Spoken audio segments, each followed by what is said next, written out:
And now I don't think that there's any doubt that the return of Jureen Buller played a part, the return of Samuela Fainu played a part. But I want to talk about the man of the match, Middle Eastern man himself, Adam Dewey, who had an absolute ripper at halfback. Now, most people listening here are pretty devoted West Tigers faithful listeners. So you probably remember that I actually said I think that we should be playing Dewey at 7, and I think we should be playing Luai at 6 and giving Latu some time in reserve grade to, pick up his necessary skills and develop his game. And like it seems to me that Benji Marshall just, seems to either somebody in the coaching group just listens to the podcast and feeds him tips and pretends they're their opinions, or Benji listens to the podcast because he went and decided to play that card. Actually, me and one of the boys in the Discord emailed him and literally straight up we said, "Hey, Bench, listen, you got to pick him at 7. Let the man control the team. He'll do it. We need the general kicking. And we need his like generalship, and don't want to burn out Latu. And you know what? When this year, I've said a lot of stuff that a lot of people have disagreed with, and I think once again I'm proven right. You guys should all learn your lessons and stop doubting me. I do know better than you. I know better than most of you. I know better than everyone. So, you're never going to humble me because it's going to turn out that I'm right every time. And it's high time that people recognize who they're dealing with here. As CB says in the chat, it is quantum.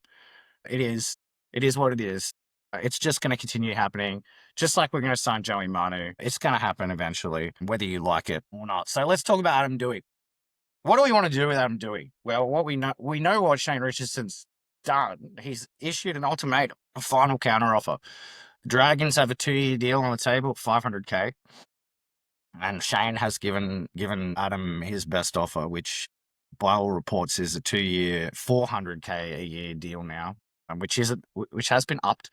Was a 1-year, 350K extension off the back of that performance on the weekend. And we get we Adam gets an extra year offer and a little bit of extra salary.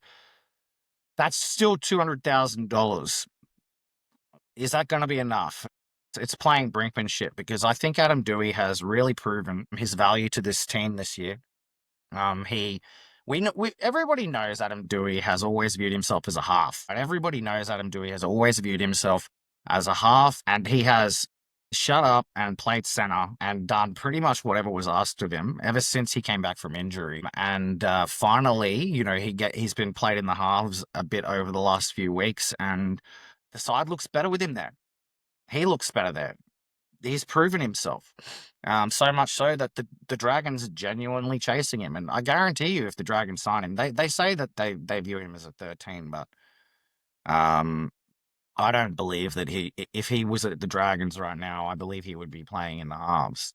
The Dragons do not have strong halves. I believe he would push his way into that halves combination very fast. I think he's a better half than any other half that they have. So I think that if I was Adam Dewey, it would be very hard for me to stay, but I'm hoping that he does because I rate him. I think what people forget about him, he has had a rough trot with injuries over the last few years. A lot of the football that he has played has been just coming back from injury, then getting injured again, or, off the back of like a lot of rustiness. And they say that ACLs take over 12 months to fully recover from. And that's why he looks the way he does now. He's the only man in the NRL, aside from Hamiso Tabuai-Fidow, to never be run down in a foot race. That's crazy. How fast is this man? I personally don't agree that Richo should have shut down and said that this is the final offer. I don't think that was a good move. I would hope that means that he's got another plan, that he's got something else up his sleeve in case it backfires, because it basically gives the Dragons all of the negotiating power. They know what our offer is. Adam knows what our offer is. He can basically just go to the Dragons, and the Dragons can just ask him what he wants at this point now. So it's going to be hard. It'll be hard for me to see him stay. On the Rapid React cast after the game, I was so enamored with Adam that I was calling for him to be made captain. Maybe that's, a bridge too far, but like in that game when at half time when we got in the circle, the dogs got in the circle, we got in the circle. He was the voice in the circle.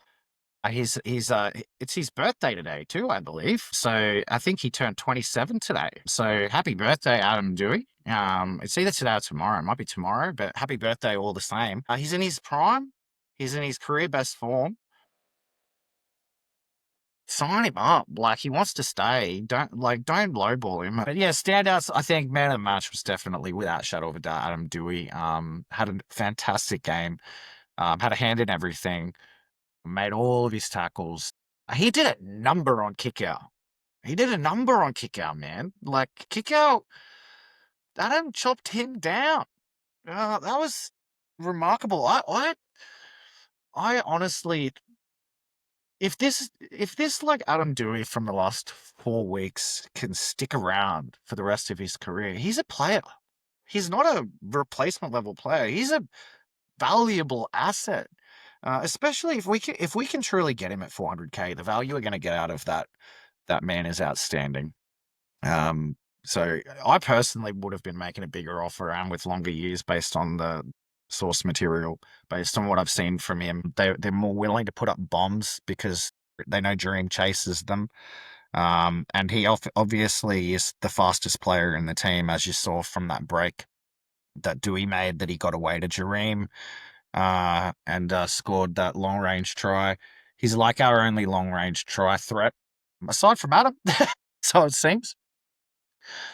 I think we should be looking towards the 2028 LA games as Adam Dewey is potentially in the 100-meter relay team with Gout and Lockie. I think we need him to anchor the team there to have any chance of a medal. All right, that's the wrap of the game. All right, on the topic of Adam Dewey, do we think if there wasn't the Isaac Moses links, Richo wouldn't have said it's the final offer? That's a good question. Yeah, maybe that is why. Regardless, I don't think it's a good idea to play brinkmanship with Isaac Moses because, like, as much as it pains me to say, the agents, they hold all the cards. It's especially when you have a player who's playing as good as Adam Dewey, who actually has interest. It wouldn't surprise me if after last weekend's game, more teams decide that they want to put their hand in the in Adam's cookie jar. I'm surprised Penrith aren't in for him, frankly. I know that they've got Talangi, but I don't know. I think he'd do a pretty good job as backup for both Yo and Talangi. And probably I could 100% see him doing good work for Penrith.